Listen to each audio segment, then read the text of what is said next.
2026 சட்டமன்ற தேர்தலுக்கு இன்னும் 2 மாதங்கள் இருக்கக்கூடிய நிலையில் தற்பொழுது தேர்தல் களம் மிகவும் சூடுபிடித்திருக்கிறது. குறிப்பாக அரசியல் கட்சியினரிடையே பெரும் பரபரப்பையும் இந்த ஆட்சியை யார் பிடிப்பது என்பது தொடர்பான அரசியல் கூட்டங்கள் நடத்தப்பட்டு வருகிறது. இந்த நிலையில் இன்றைய தினம் பாரத பிரதமர் நரேந்திர மோடி அவர்கள் சென்னையில் இருக்கக்கூடிய செங்கல்பட்டு மாவட்டம் மருதாதங்கத்தில் இன்றைய தினம் அவர் என்டிஏ கூட்டணியில் அங்கம் வகித்திருக்கக்கூடிய கட்சியினரை ஒரே மேடையில் ஏற்றியிருந்தார். இதன் நிலையில் 2026 சட்டமன்ற தேர்தல் களம் தற்பொழுது விறுவிறுப்பாகவும் மற்றும் இந்த தேர்தலுக்கான அதாவது இந்த பிரச்சாரங்களும் தற்போது தீவிரமடைந்திருக்கிறது. குறிப்பாக இன்றைய தினம் பார்த்தோம்னால் என்டிஏ கூட்டணியில் அங்கம் வகித்திருக்கக்கூடிய அதிமுக தலைமையில் தான் தமிழகத்தில் பாஜக மற்றும் பாமக மற்றும் டிடிவி தினகரின் அமமுக உள்ளிட்ட கட்சிகள் தேர்தலை சந்திக்க இருக்குது. இந்த நிலையில் இன்றைய தினம் அதாவது மதுராந்தகம் பகுதியில் நடைபெற்றிருந்த இந்த பொதுக்கூட்டத்தில் பேசிய பாரத பிரதமர் மோடி அதாவது ஜனநாயக கூட்டத்தில் அதாவது இந்த கூட்டணி சார்பாக தேசிய ஜனநாயக கூட்டணி சார்பாக திமுக அரசை விரட்டடிக்க முடிவெடுத்து விட்டோம் என்றும் அவர் தனது உரையில் தெரிவித்திருக்கிறார். குறிப்பாக இந்த 2026 சட்டமன்ற தேர்தலுக்கு இன்னும் 2 மாதங்கள் இருக்கக்கூடிய நிலையில் தற்பொழுது அதிமுக தலைமையிலான தான் தமிழகத்தில் பாஜக தேர்தலை சந்திக்க இருக்கிறது. இந்த நிலையில் இன்றைய தினம் என்டிஏ கூட்டணியில் அங்க வகித்திருக்கக்கூடிய அனைத்து கட்சி தலைவர்களையும் ஒரே மேடையில் ஏற்றி இன்றைய தினம் பாஜக தரப்பில் இந்த என்டிஏ கூட்டத்திற்கான மாநாடானது நடைபெற்றிருந்தது. இதில் சுமார் 5000க்கும் மேற்பட்ட கட்சி நிர்வாகிகள் தொண்டர்கள் என பலர் அதாவது கலந்து கொண்டிருந்தனர். இது மட்டும் இல்லாமல் இந்த கூட்டத்தில் பிரதமர் மோடி அவர்கள் முன்னிலையிலே அதாவது அதிமுக பொதுச் செயலாளர் இருக்கக்கூடிய எடப்பாடி பழனிசாமி அதிமுக தலைமையிலான ஆட்சி அமையும் என்றும் அவர் தனது உரையில் தெரிவித்திருந்தார். இது மட்டுமல்லாமல்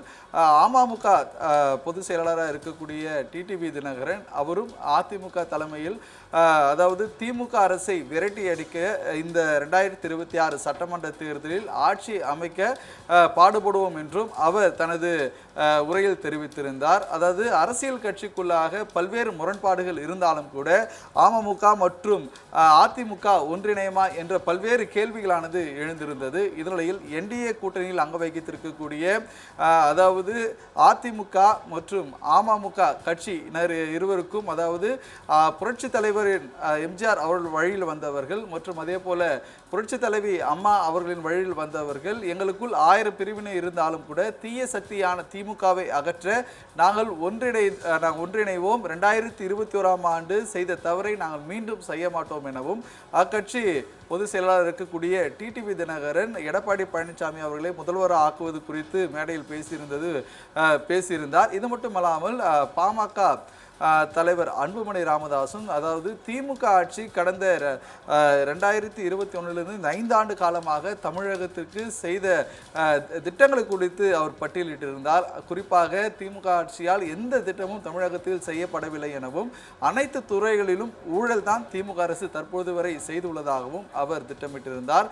அனைத்து துறைகளிலும் பூஜ்ஜியமாக திகழ்வது தான் திமுகவின் சாதனையாக பார்க்கப்படுகிறது. கிராமப்புறம் முதல் நகர்ப்புறம் வரை இருக்கக்கூடிய அனைத்து பகுதியில் இருக்கக்கூடிய மக்களும் திமுகவை விரட்டி அடிக்க தயாராகி விட்டார்கள் எனவும் இது மட்டுமல்லாமல் திமுக அரசால் தான் கிராமப்புறங்களில் இருக்கக்கூடிய அனைத்து பகுதியிலும் இந்த போதைப் பொருள் கலாச்சாரமானது தமிழகத்தில் பெருகியுள்ளதாகவும் அன்புமணி ராமதாஸ் கடுமையாக தனது உரையில் தெரிவித்திருந்தார். ஆகவே தமிழகத்தை பொறுத்தவரை தேசிய ஜனநாயக கூட்டணியில் அங்கம் வகித்திருக்கக்கூடிய கட்சி தான் ஆட்சி அமைக்கும் என்றும் இன்னும் 2 மாதத்தில் எடப்பாடி பழனிசாமி முதல்வராவது நிச்சயம் என்றும் அவர் பிரதமர் முன்னிலையில் தெரிவித்திருந்த காட்சியை நம்ம பார்க்க முடிகிறது. இது மட்டுமல்லாமல் இந்த கூட்டணியில் யாரெல்லாம் அங்கம் வகிப்பார்கள் ஏனென்றால் 23ஆம் தேதி இன்றைய தினம் நடைபெற இருக்கக்கூடிய கூட்டத்திற்கு கடந்த 1 மாத காலமாகவே அரசியல் வட்டாரங்கள் ஒரு பெரும் பரபரப்பானது நிலவி வந்தது. ஏனென்றால் அதிமுக பாமக மட்டும் ஒரு கூட்டணியும் அது மட்டும்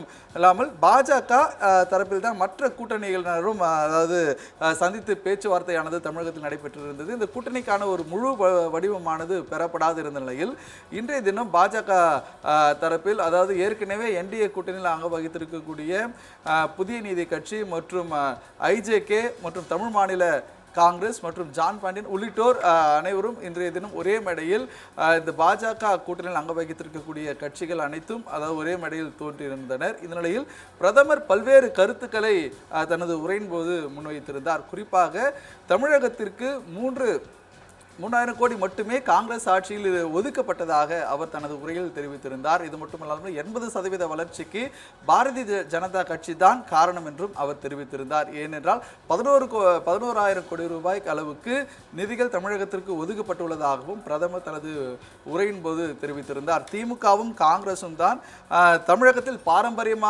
பாரம்பரிய விளையாட்டான ஜல்லிக்கட்டை முடக்குவதற்கு முக்கிய காரணம் என்றும் அதாவது பாஜக அரசு பொறுப்பேற்றவுடன் அதுக்கான தரவுகளை ஆய்வு மேற்கொண்டு அந்த ஜல்லிக்கட்டு விளையாட்டை தமிழகத்துக்கு மீண்டும் கொண்டு வந்தது பாஜக அதிமுக அரசு என்றும் பிரதமர் தெரிவித்திருந்தார். இது மட்டுமில்லாமல் எடப்பாடி பழனிசாமி அவர்கள் தெரிவித்திருந்த பொழுது அதாவது மத்தியில் பாஜக ஆட்சி அமையும் பொழுது அதிமுக ஆட்சி தமிழகத்தில் இருக்கும்போது பல்வேறு திட்டங்கள் மத்திய அரசிடமிருந்து பெறப்பட்டு தமிழகத்துக்கு செய்யப்பட்டதாகவும் அவர் தெரிவித்திருந்தார். குறிப்பாக பார்த்தோம்னால் கடந்த அதாவது அதிமுக ஆட்சி காலத்தில் ஒரே ஆண்டில் 11 மருத்துவக் கல்லூரிகள் தமிழகத்துக்கு கொண்டு வரப்பட்டதும் தமிழகத்தில் இருக்கக்கூடிய மாணவர்கள் ஏழை எளிய மாணவர்களுடைய மருத்துவ கனவை நினைவாக்கியது அப்பொழுது அதிமுக அரசு என்றும் அவர் தனது அதிமுக மற்றும் பாஜக இணைந்து செய்த திட்டங்களை குறித்து அவர் தெரிவித்திருந்தார். முல்லை பெரியாறு அணை விவகாரம் உள்ளிட்ட பல்வேறு திட்டங்களை குறித்தும் எடப்பாடி பழனிசாமி தனது உரையின் போது தெரிவித்திருந்தார்.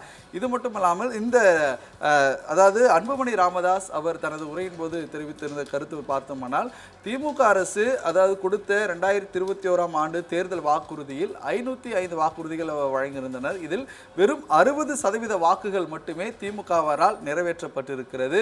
மற்ற வாக்கு உறுதி எதுவும் திமுகவால் நிறைவேற்றப்படவில்லை என்றும் இது மட்டுமில்லாமல் ஊழல் மட்டும்தான் தற்பொழுது வரை திமுகவால் தொடர்ந்து சாதனையாக தமிழகத்தில் நடைபெற்று வருவதாகவும் இதை மக்கள் அனைவரும் கவனத்தில் கொண்டு திமுகவை வீட்டுக்கு அனுப்ப வேண்டும் என்றும் ஒரே குடும்பம்தான் ஆட்சியில் தன் மகன் உதயநிதியை ஆட்சி கட்டில் எடுத்துவது மட்டுமே அவர்களது நோக்கமாக இருக்கிறது எனவும் அவர் பல்வேறு விமர்சனங்களை திமுக மீது வைத்திருந்தார். இது மட்டுமல்லாமல் அதாவது திமுக அரசு பொறுத்தவரை விவசாயிகளுக்கு பெரிய துரோகத்தை விளைவித்திருப்பதாகவும் விவசாயிகளுடைய பயிர்க்கடன் தள்ளுபடி எதுவும் திமுக அரசால் கொண்டு வரப்படவில்லை என்றும் அவர் அன்புமணி ராமதாஸ் தெரிவித்திருந்தார்.